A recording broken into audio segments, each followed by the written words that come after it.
Magandang umaga po sa ating lahat. We are pleased to welcome you all sa press conference ng Philippine Statistics Authority para sa 2024 third quarter performance of the Philippine economy ngayong ikapito ng Nobyembre 2024. Ako po si Nicole Navea, ang inyong host para sa press briefing na ito. Para po sa ating guests na nais makibahagi sa talakayan, ang ating event ay naka-livestream sa PSA Facebook page at sa PSA YouTube channel Philippine Statistics Authority at PSA GovPH_ at ang mga updates naman ay posted sa PSAX gamit ang hashtag PHGDP. Kaugnay nito, upang ibahagi ang mahalagang impormasyon o updates sa ating ekonomiya, ikinararakal ko pong ipakilala ang ating mga resource persons para sa press conference ng 2024 third quarter performance of the Philippine economy. Sila ay sina Secretary Arsenio M. Balisacan ng National Economic and Development Authority at si National Statistician and Civil Registrar General Undersecretary Claire Dennis S. Mapa ng Philippine Statistics Authority. Nais din po naming kilalanin ang presensya ng iba pang mga opisyal ng NEDA at PSA na kasama po natin ngayon both on-site at online.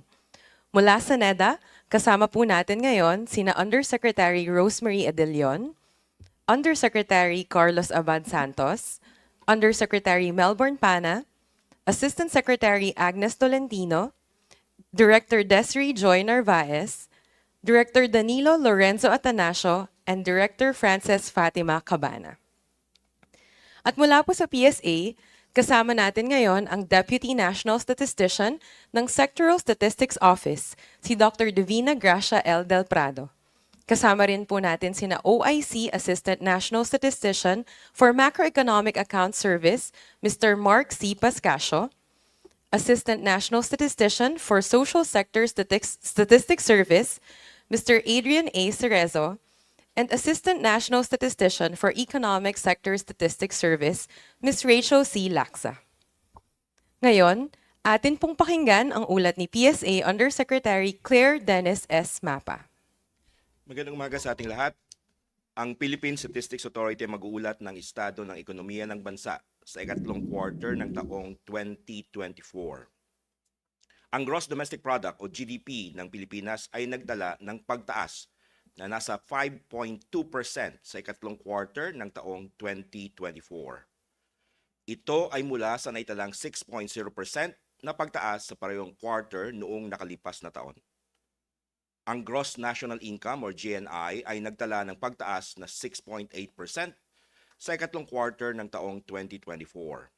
Gayon din, ang Net Primary Income from the rest of the world ay tumaas ng 19.3% sa ikatlong quarter ng taong 2024. Sa Seasonally Adjusted National Accounts sa ikatlong quarter ng taong 2024, ang GDP ay nagdala ng quarter-on-quarter na pagtaas na nasa 1.7%. Sa kabilang dako, ang GNI ay nagdala ng 3.0% quarter-on-quarter na paglago sa parehas na period. Ang mga pangunahing sektor ng ekonomiya na industry at services ay nagsipagtala ng pagtaas na nasa 5.0% at 6.3% respectively. Samantala, ang agriculture, forestry, and fishing ay nagtala ng pagbaba na nasa negative 2.8%. Sa seasonal adjusted GDP, ang services ay nagtala ng may pinakamataas na paglago sa mga pangunahing sektor na mayroong 2.2% sa quarter-on-quarter basis. Sinundan ito ng industry at agriculture, forestry, and fishing na nagsipagtala ng pagtaas na 1.0% at 0.3% respectively sa quarter-on-quarter basis. Sa ikatlong quarter ng taong 2024, ang per capita GDP ay tumaas ng 4.3%. Ito ay mula sa pagtaas na 5.1% sa parehong quarter noong nakalipas na taon. Ang per capita GNI at per capita household final consumption expenditure ay parehong nakapagdala ng pagtaas na mayroong 5.8% at 4.2% respectively. Sa naitalang pagtaas ng GDP na nasa 5.2% sa ikatlong quarter ng taong 2024, ang services ay nagtala ng may pinakamalaking kontribusyon na nasa 4.1 percentage points. Ito ay sinundan ng industry na nagtala ng contribution na 1.3 percentage points, habang ang agriculture, forestry, and fishing ay nakapag-ambag ng negative 0.2 percentage points sa kabuuang pagtaas ng GDP. Sa 16 na sektor ng GDP, ang human health and social work activities ay nagtala ng may pinakamataas na paglago na nasa 11.9% sa ikatlong quarter ng taong 2024. Ito ay sinundan ng mga sumusunod: accommodation and food service activities na tumaas ng 10.7%, construction na tumaas ng 9.0%, at financial and insurance activities na tumaas ng 8.8%. Ang mga sektor na may pinakamalaking kontribusyon sa pagtaas ng GDP nitong ikatlong quarter ng 2024 ay ang mga sumusunod: wholesale and retail trade, repair of motor vehicles and motorcycles na nag-ambag ng 1.1 percentage points, financial and insurance activities na nag-ambag ng 0.9 percentage point, at construction na nag-ambag ng 0.63 percentage point. Sa demand side naman, ang gross fixed capital formation sa construction ay nagtala ng may pinakamataas na paglago na nasa 8.9% sa ikatlong quarter ng taong 2024. Ito ay sinundan ng mga sumusunod: imports of services na tumaas ng 8.3%, durable equipment na tumaas ng 8.1%, at import of goods na tumaas ng 5.8%. Sa ikatlong quarter ng taong 2024, ang mga sektor na may malaking contribution sa pagtaas ng GDP sa expenditure side ay ang mga sumusunod: household final consumption expenditure na nag-ambag ng 3.7 percentage points, construction na nag-ambag ng 1.2 percentage points, at government final consumption expenditure na nag-ambag ng 0.7 percentage point. Ang Philippine Statistics Authority ay malugod na nagpapasalamat sa inyong pagdalo sa National Accounts Press Conference para sa ikatlong quarter ng taong 2024. Salamat at magandang umaga sa ating lahat. Maraming salamat po, Yusek Mapa, para sa ulat ng 2024 third quarter performance of the Philippine economy. Ngayon, atin naman pong pakinggan si NEDA Secretary Arsenio M. Balisacan para sa pahayag niya ukol sa 2024 third quarter performance of the Philippine economy. Good morning, everyone. Today, as announced by the National Statistician, Undersecretary Dennis Mapa, the country's gross domestic product, or GDP growth, rate for the third quarter of 2024 was 5.2%, down from the 6.4% growth rate recorded in the second quarter. This brings average GDP growth for the first three quarters of 2024 to 5.8%, slightly below our target of 6 to 7% for the year. I know that you have several questions on your mind, like: 1, what brought about this slowdown? 2, can we still achieve our growth target for 2024? And 3, what should we prioritize going forward? I will endeavor to answer these questions, especially to assure you and the public that we have started working on the priorities going forward. First, what brought about this lower growth rate? Allow me first to present the context of the recent GDP growth figures. Our economy continues to grow steadily. The latest GDP figures indicate continuous expansion.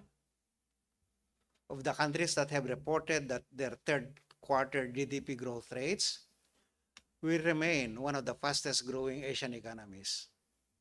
We follow Vietnam, which posted a 7.4% growth rate, and are ahead of Indonesia with 4.9%, China 4.6%, and Singapore 4.1%. On the production side, the slowdown was due to a contraction in agriculture and a moderation of growth in industry and services. The crop subsector of the agriculture sector posted a year-on-year decline of 2.8%, reflecting the impacts of the El Nino phenomenon during the planting season and the effects of 7 typhoons, in addition to the habagat during the harvest season. Fishing and aquaculture also declined due to the 29-day fishing ban in Cavite and Bataan amid an oil spill incident last July and the cancellation of fishing trips due to bad weather conditions. Likewise, livestock production decreased due to the recent outbreaks of African swine fever, such as in Batangas last August. The sectors of industry and services experienced moderate year-on-year growth, or growth rates of 5.0% and 6.0% respectively in the third quarter of 2024. The successive typhoons suspended classes and work in government and some private offices, resulting in administrative delays and supply chain disruptions.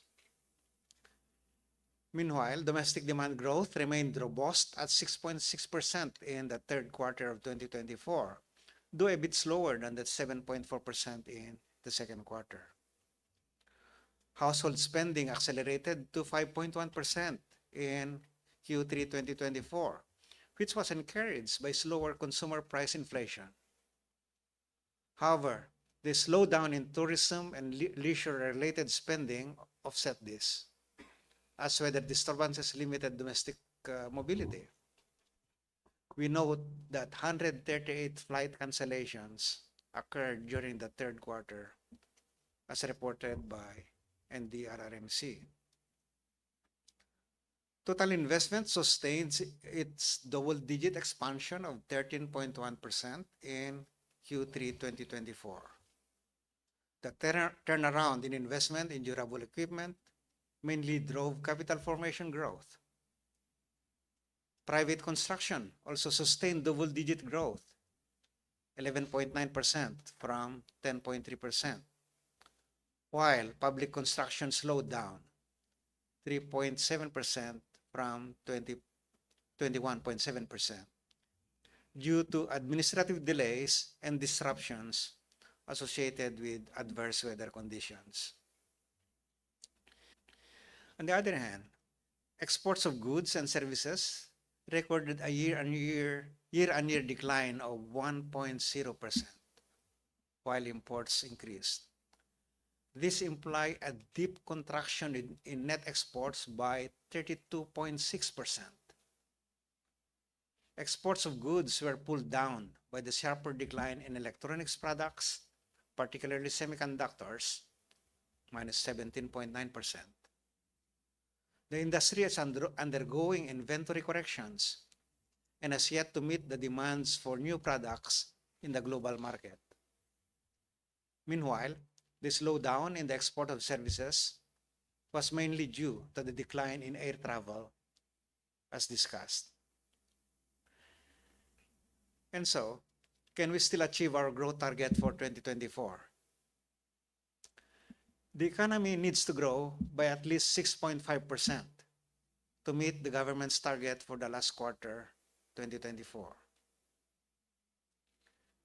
We remain optimistic that this growth target is attainable. We anticipate increases in holiday spending, more stable commodity prices given low inflation, lower interest rates, and a robust labor market. In the areas affected by typhoons, recovery efforts will drive economic activity and hopefully build back better. Due to easing inflation, consumer and business sentiments have shown signs of improvement.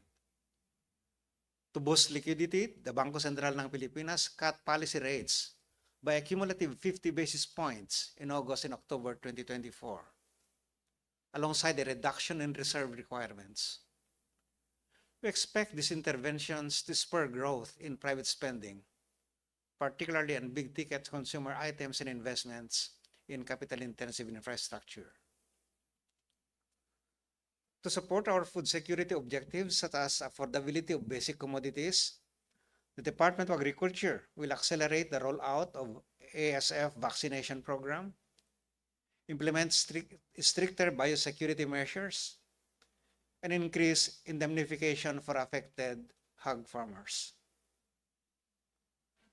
The combined agricultural damage and losses from the 6 typhoons in Q3 2024 and severe Typhoon Christine stood at 15.8 billion pesos, while damage to infrastructure, houses, and other assets is estimated at 9.6 billion pesos. As of October 23, 2024, the PAGASA forecast 2 to 8 tropical cyclones from November 2024 to April 2025. Thus, in the short term, our priority is to ensure the safety of Filipinos. As directed by the President, we must improve the efficiency and effectiveness of our disaster preparedness and response. National and local government units, in partnership with the private sector, will immediately work on rebuilding and restoring damaged public infrastructure, including electric and telecommunication lines, as well as major thoroughfares such as airports and seaports, to ensure immediate resumption of economic activities, particularly in major tourist areas. Government agencies are assisting to accelerate the recovery of typhoon-affected areas. The Department of Agriculture has provided 541 million pesos in agricultural inputs to the affected areas and allocated 500 million pesos to the Survival and Recovery or SURE assistance program. Meanwhile, the Department of Human Settlements and Urban Development has provided cash and housing materials to assist in the rebuilding of damaged housing units. What are our priorities to ensure that our medium-term growth trajectory remains on track? We must aggressively push for the sustained implementation of our infrastructure drive, ensuring that we provide adequate fiscal support to our flagship projects and expedite the processes necessary for the timely rollout of public and private investments. In this regard, it is imperative that we intensify our efforts to improve the ease of doing business and elevate our competitiveness to further strengthen investor interest and confidence. To strengthen our performance in the external sector, we continue to engage in new free trade agreements or FTAs amid policy uncertainties in the Philippines' major trading partners. The Philippines has resumed its FTA negotiations with the United Arab Emirates and the European Union to expand market access for our non-traditional products, such as halal-related commodities and services trade, like finance, IT, BPM, and engineering, among others. We also need to upgrade our tourism infrastructure and services. The new NAYA Corporation's move to reassign terminals will increase aircraft dispatch from 41 to 48 flights per hour and is expected to help decongest the country's major air terminals and improve visitor experience. In addition, we will need to improve the transport network across tourist areas to lower the cost of traveling. To sustain services sector growth, we must keep up with the technological developments like artificial intelligence. While we expect significant job generation, there may still be job displacements. We will address this by collaborating with industry and the academe for reskilling, upskilling, and lifelong learning programs to increase the workforce complementarity with AI. The full implementation of the Digital Workforce Competitiveness Act and the National AI Strategy 2.0 are critical policies. Meanwhile, we strongly support the passage of the Konektadong Pinoy Bill to address the digital divide and support growth in the IT, BPM, and digital technology sector. Likewise, we continue pushing for the passage of structural reforms included in the government's common legislative agenda. These reforms aim to improve the economic efficiency, governance, and regulation of critical sectors. NEDA has recently finished the regional consultations for the Trabaho para sa Bayan or TPB plan, which it will finalize by year-end. The TPB plan will include strategies to encourage investment in priority sectors, improve the employability of our current and future workforce, and enhance labor market governance through job facilitation, skills need anticipation, and social protection to ease job transition. In conclusion, our focus is clear as we sustain our momentum. And the third, the Marcos administration remains steadfast in its goal of genuine social and economic transformation, leading our nation closer to realizing a matatag, maginhawa at panatag na buhay for all Filipinos. Thank you and good day to everyone. Maraming salamat po, Secretary Balisacan. Dumako na po tayo sa ating open forum. Bago natin ito simulan, nais po naming pasalamatan ang lahat ng ating media partners na kasama sa press briefing na ito. Para po sa maayos na pagsagawa ng ating open forum ay narito ang ilang mga paalala. Para sa ating mga online participants, maaari po ninyong gamitin ang raise hand feature ng Zoom kung nais niyo pong direktang magtanong sa ating mga resource persons. Kapag kayo po ay natawag upang magtanong, pakibanggit po muna ang inyong pangalan at ang organisasyong inyong kinabibilangan bago po sabihin ang inyong tanong. Maaari rin po kayong magpadala ng katanungan gamit ang chat box. Siguraduhin lamang po na nakalagay ang inyong pangalan at ang organisasyong inyong kinabibilangan. Panatilihin po nating nakamute ang ating mga mic kung kayo po ay hindi pa natatawag upang magtanong. Now, para po sa ating mga on-site participants, pakitaas po ang inyong kamay kung kayo ay may katanungan at hintayin lamang po na kayo ay ma-acknowledge upang magtanong. Kapag kayo ay natawag upang magtanong, pakibanggit po ang inyong pangalan at ang organisasyong inyong kinabibilangan bago banggatin ang inyong tanong. Para sa mga kopya ng ating press kits, ipapadala po namin ito sa ating online media participants via email, and ang printout ng ating press kit ay ibibigay naman po ng aming staff sa mga on-site media participants. We are now ready for your questions for the open forum. Anyone from our on-site participants who would like to raise questions to our resource persons?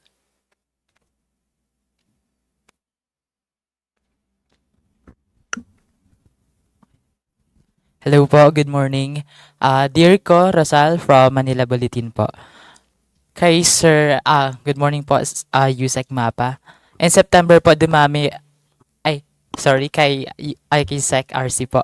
In September po, dumami po ang bilang na nagkaroon ng trabaho, pero dumami rin po ang underemployed.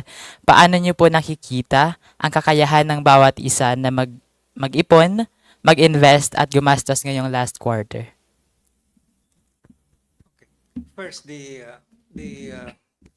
fact that the unemployment rates has come down to 3.7% is a sign of the very robust market, labor market, and that's a good news. The increase in the underemployment, however, is as I also indicated earlier, no, that could be the effects of the typhoons and other shocks that affected the local economy, plus seasonal also, no, the seasonal effects. and and the last quarter is expected to be a more busy, usually associated with a lot of economic activities, particularly in the services sector. And so you expect the labor market to be even more robust in the final quarter of the year. Uh, there are many things that are going favorable. That are favorable for the quarters ahead. With the decrease in inflation, you would expect domestic demand, particularly domestic household consumption, to continue its upward momentum, as we saw in the third quarter. Uh, household consumption grew faster than in the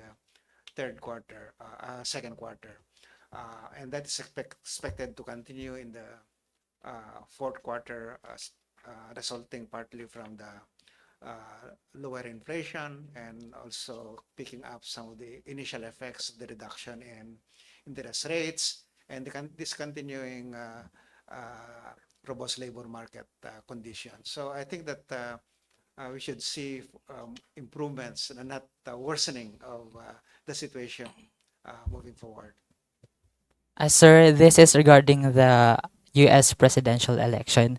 How will the return of Trump and probably his policies impact the Philippine economy? Well, it's too early to, I believe, to say anything about the impact on the Philippines, because first I have to see whether what the incoming president said during the campaign will actually be the one put in place once he sits in office. But at the same time, I think that the Philippines can work with any government. If at all, if there is going to be any negative effects on the administration, if it push through with it will push through with what the incoming president was saying about the imposition of tariffs, the onshoring of companies to the U.S., the imposition of tariffs of 20% for non-China and 20%, 60% for China. That could have a impact on the global economy, and that's what will worry us. But I think that there may be also positive pullouts for us, or developments for us, particularly that we are building relationships with the U.S. And and many other countries. So I think that we will have to continue with our internal efforts, our internal reforms, to ensuring that whatever the state of the global economy will be able to, our local economy will be able to adjust and take advantage of opportunities, if these are opportunities, and to protect the local economy from any adverse shocks if there will be one. Thank you, Secretary. Thank you. Yes, Ms. Kai, go ahead. Secretary Mapa, Yusek Mapa. Sir, ano lang, on the net primary income from the rest of the world, na 19.3% ng Q3, is this the lowest? Well, this is the lowest since when? Also, yung for Secretary Balisacan, ano yung what are the projects that you think would or programs of the government that you think will bring government final consumption expenditure to back to double digit? Thank you.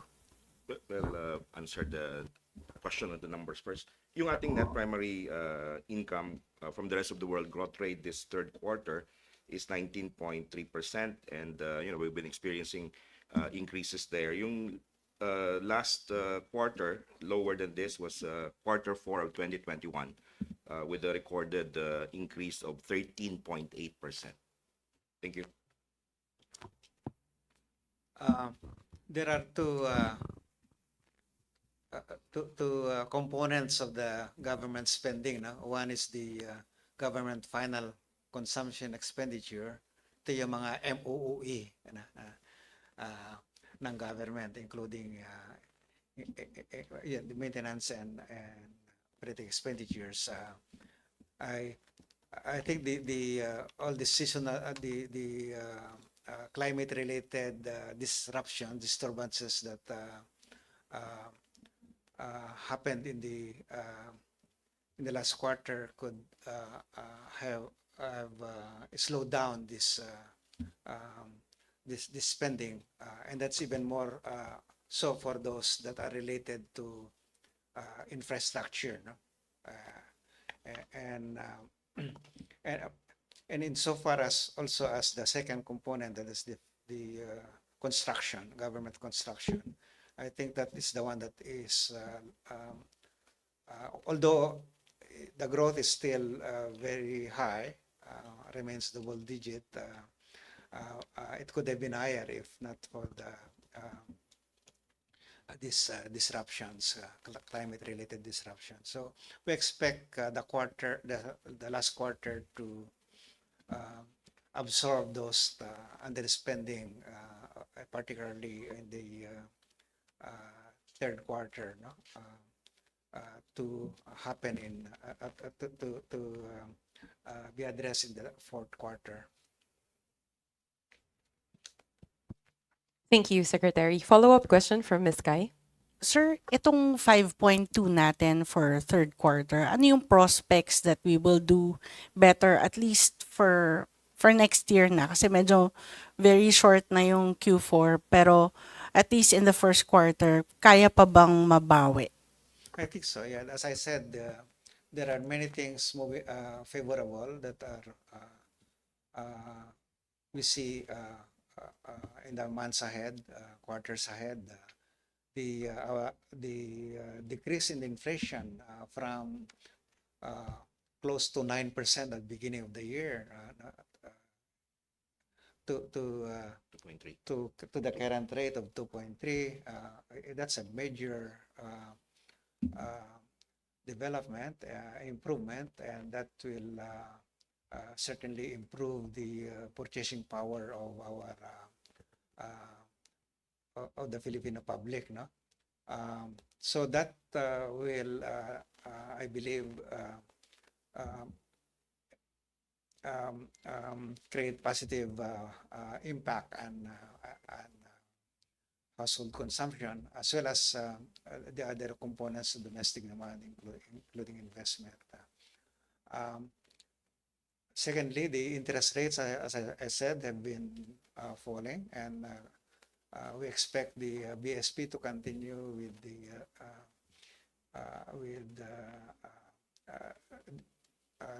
easing the policy rates,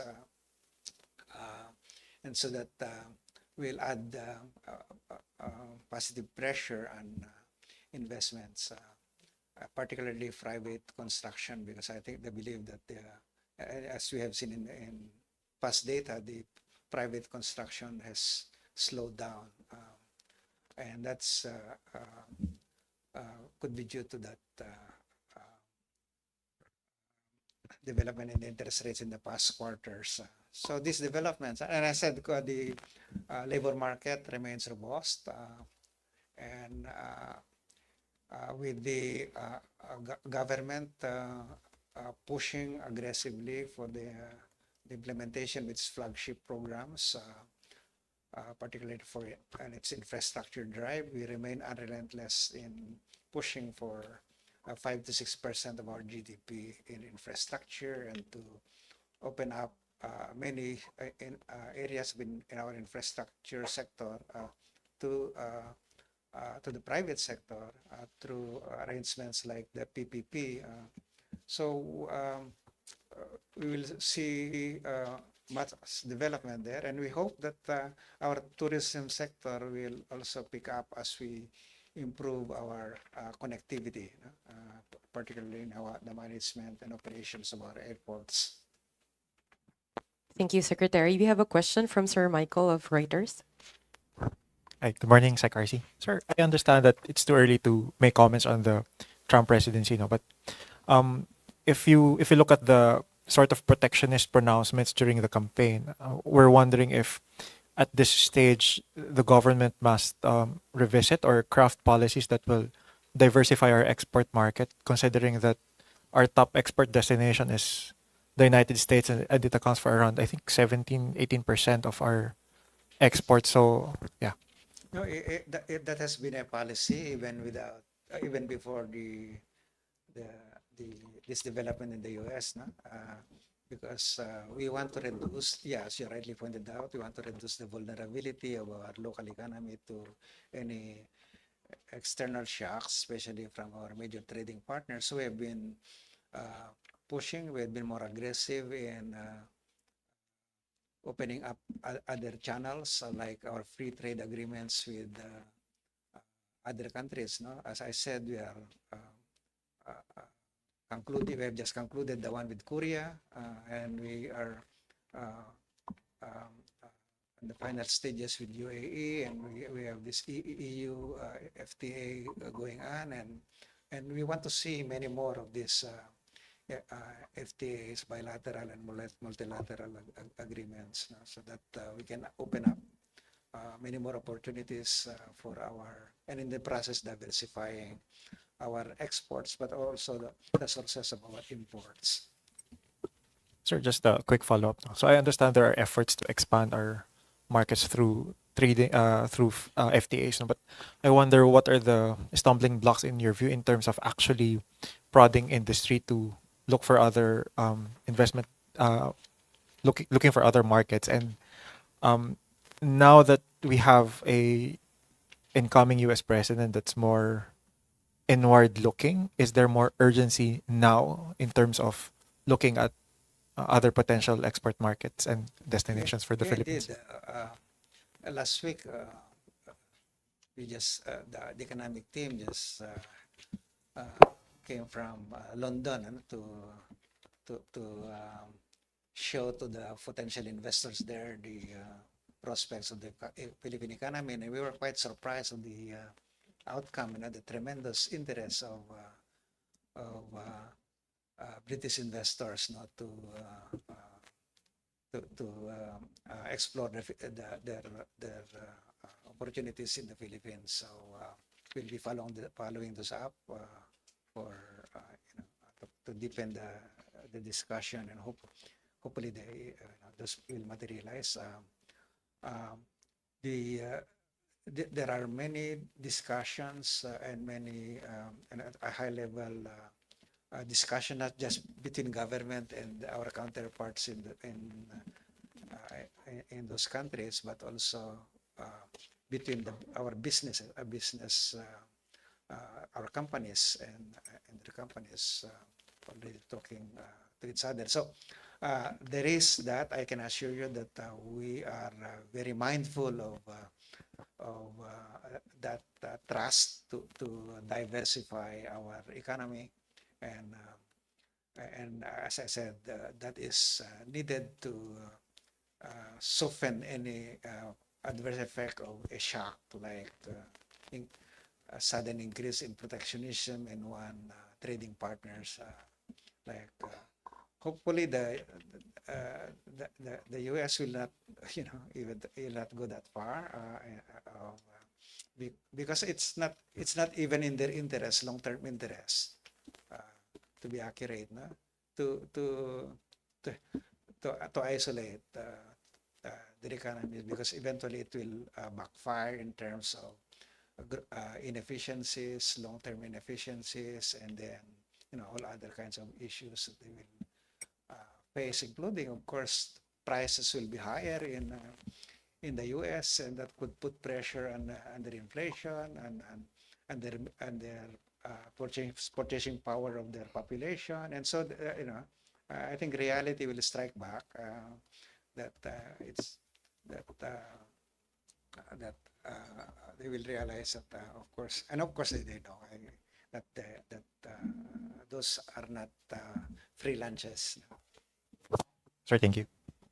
Thank you. We have another question from Sir Andrew of Bloomberg. Hello, sir. A lot of the slowdown seems to be you attribute it to climate-related disturbances. So, but we've been hit by typhoons. We're very typhoon prone. So, what's different this time that it's causing this much impact on our economy? Well, I think everybody now knows that and recognizes that the world is much different now than 20 or 50 years ago. Climate change is really is a reality, and we do experience that now. Uh, Unfortunately, more than many other countries because of our geographic location. No? So we are vulnerable to this climate change disturbances. No? And that is why we are climate proofing the economy in as efficient way as possible, ensuring that our economic sectors are not disrupted by uh, severely by these changes in climate. No? Uh, so, and rightly, the president has instructed all the agencies to revisit all their programs, particular infrastructure programs, to ensure that this now take into these developments in the global climate are taken into account in the design and implementation of infrastructure programs. No? So of course that could increase a bit the cost of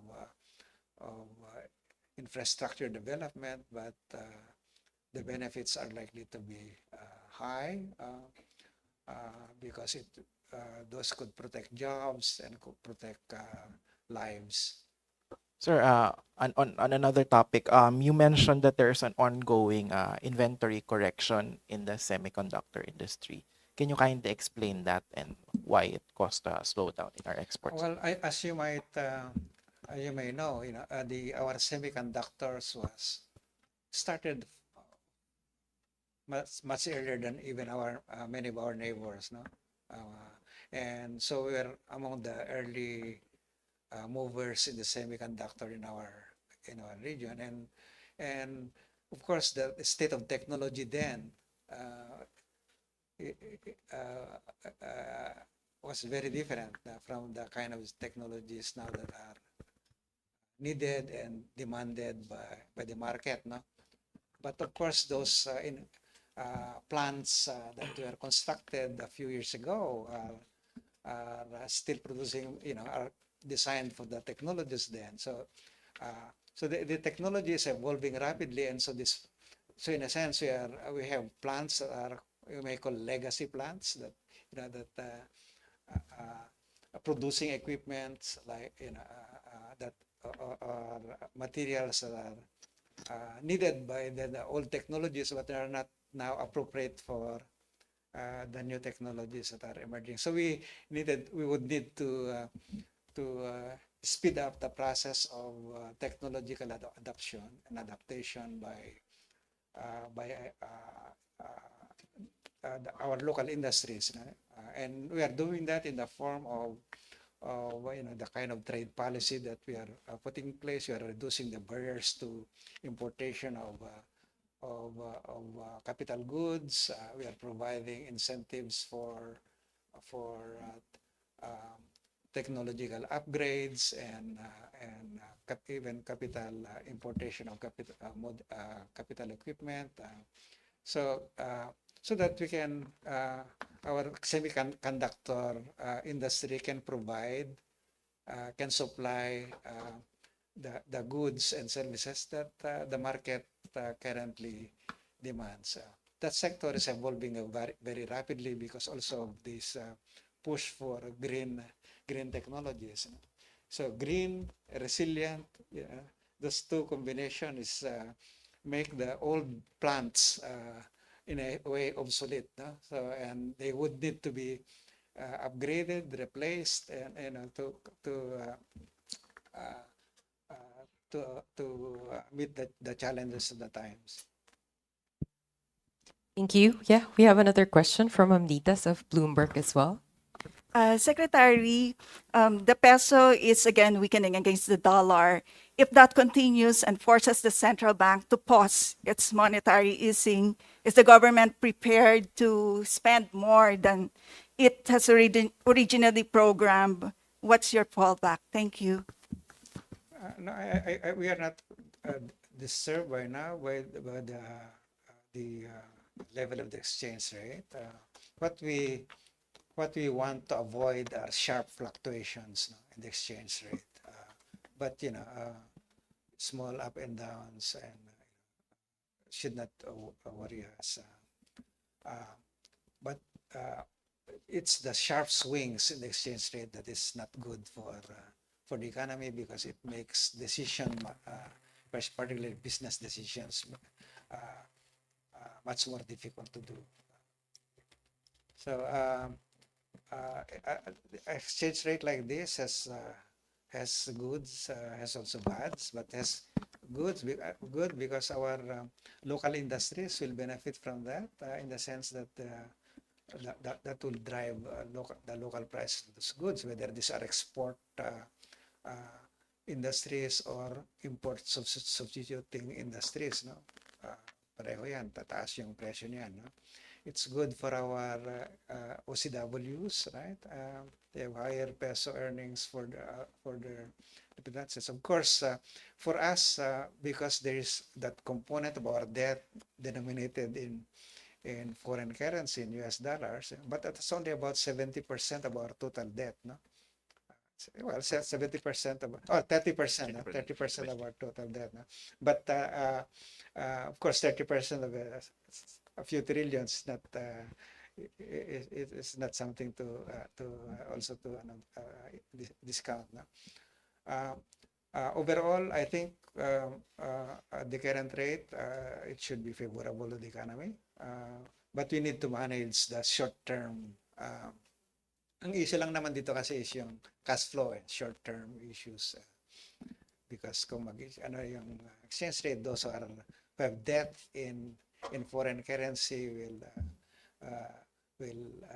may have difficulties, and government may be is one of those that's exposed. But I said it's not. We have in a way been aware of this, that part of the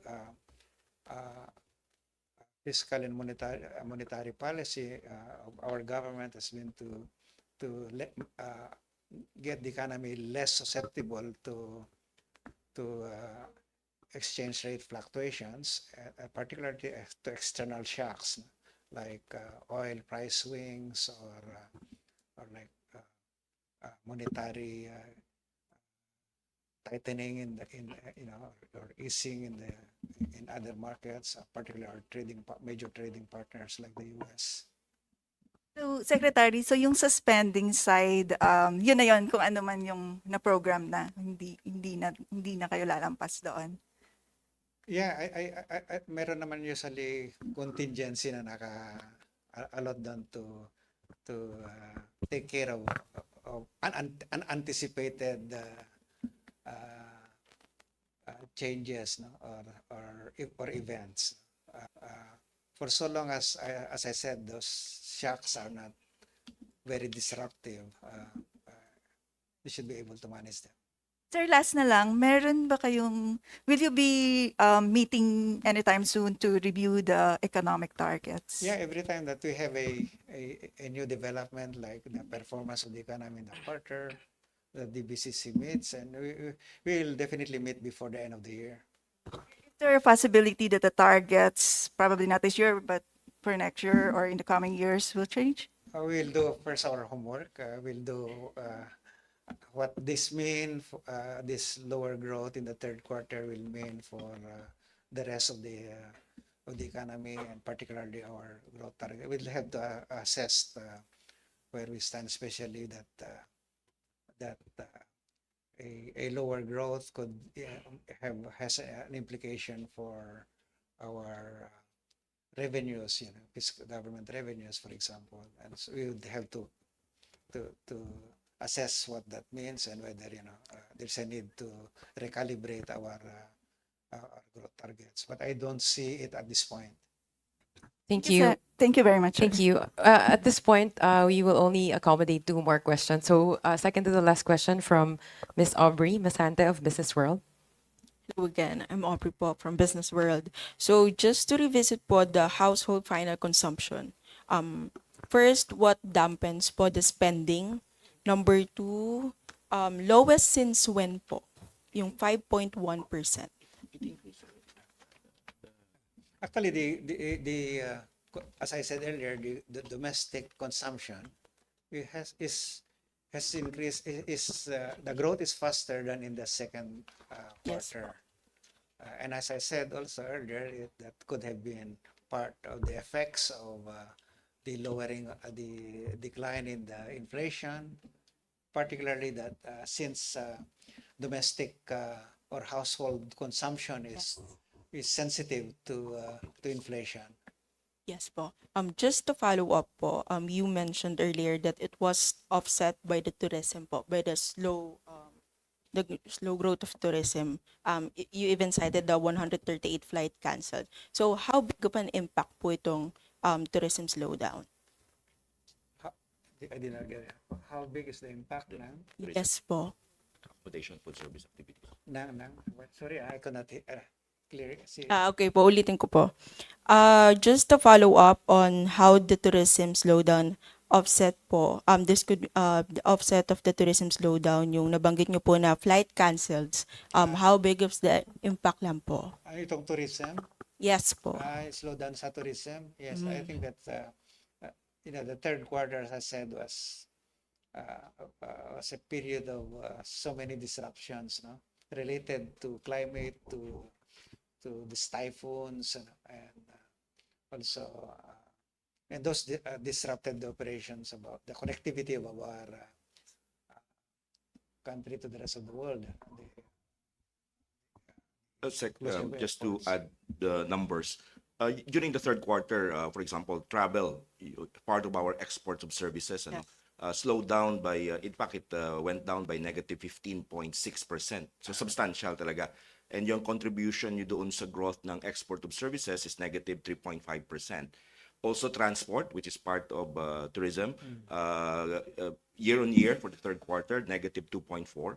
And the contribution to the growth in the export of services is minus 0.2 percentage points. So itong dalawa, yung travel and transport, talagang nagkaroon ng impact doon sa sinasabi kanina na tourism-related activities. Thank you po.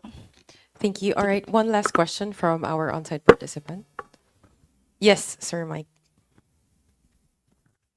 Sir, just like a general view of what were the underlying factors for the moderation both in the industry and the services growth, as you mentioned in your opening statement. Yeah, I think that sa construction, as I said, one, the effects of the high interest rates in the past quarters. Remember that interest rates were quite high in late last year and until even early last year, this year, and those are expected to continue to exert their influence, their impact on in quarters like including this current quarter.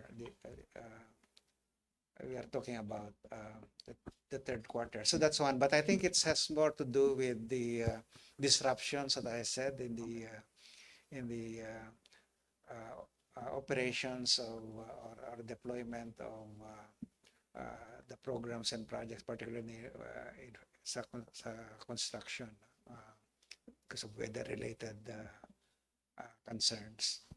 Thank you, sir. Because we just wanted to make sense, because if you look at the demand side, household consumption actually grew for the third straight quarter, pero on the supply side, there's a moderation of growth. Yeah, So yeah, it's the production side that was disrupted by the typhoons and monsoon rains. thank you, sir. All right, thank you very much, Secretary, and to our media partners on site. That ends our Q&A segment. For any additional questions, please proceed to the Secretariat so that our resource persons can answer it via email. Dito na po nagtatapos ang ating open forum. Nais po namin pasalamatan ang ating mga resource persons, NEDA Secretary Arsenio M. Balisacan at PSA Undersecretary Claire Dennis S. Mapa. Maraming salamat din po sa iba pang mga opisyal ng NEDA at PSA na kasama natin ngayon. Gayon din po sa ating mga media partners na nakilahok sa press conference na ito ng Philippine Statistics Authority para sa 2024 third quarter performance of the Philippine economy. We would also like to announce conduct of the dissemination forums of the 2023 Provincial Product Accounts or PPA from November 12 to December 9. This will be the first time the PSA will be releasing the complete PPAs of the 82 provinces and 33 highly urbanized cities. This will be held in various regions, provinces, and cities of the country. Sana po ay patuloy nating suportahan ang ating mga programa. Maaari niyo pong bisitahin ang PSA website sa psa.gov.ph para sa karagdagang updates. Muli ako po si Nicole Navea mula sa PSA. Magandang umaga po sa ating lahat.